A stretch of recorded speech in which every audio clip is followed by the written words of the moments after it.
W.F. Howes presents an unabridged recording of A Deadly Affair in the Dales by Maria Malone, narrated by Laura Brydon. Chapter 1. One of life's little tricks, Ali suspected. You got the thing you wanted only to find it wasn't quite what you were expecting.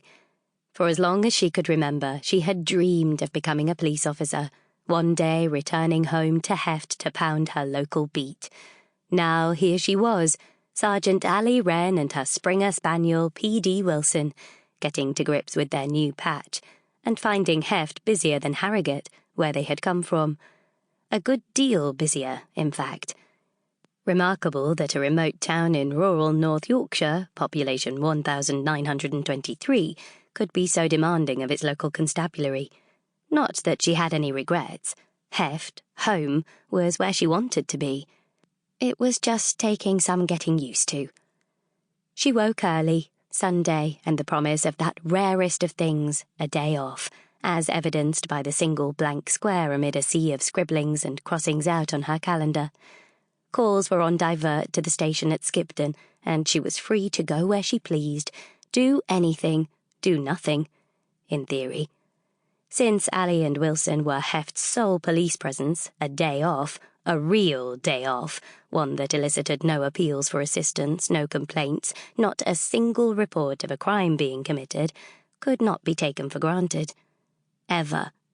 Which was why she and Wilson were heading out of town before Heft was awake, intent on a good long tramp in the May sunshine.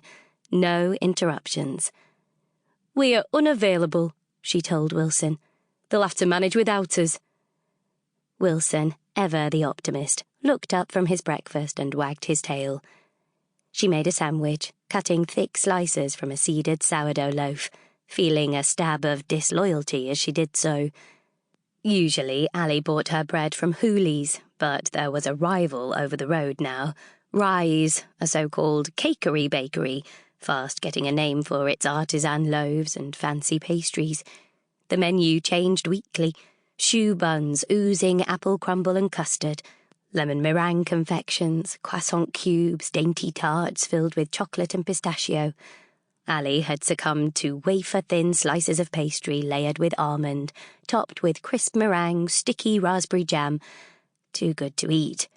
Almost. For Evelyn Hooley, proprietor of Heft's long-established family-run bakery, the arrival of the newcomers had caused consternation. Rise regarded as an intruder. Sample complete. Ready to continue?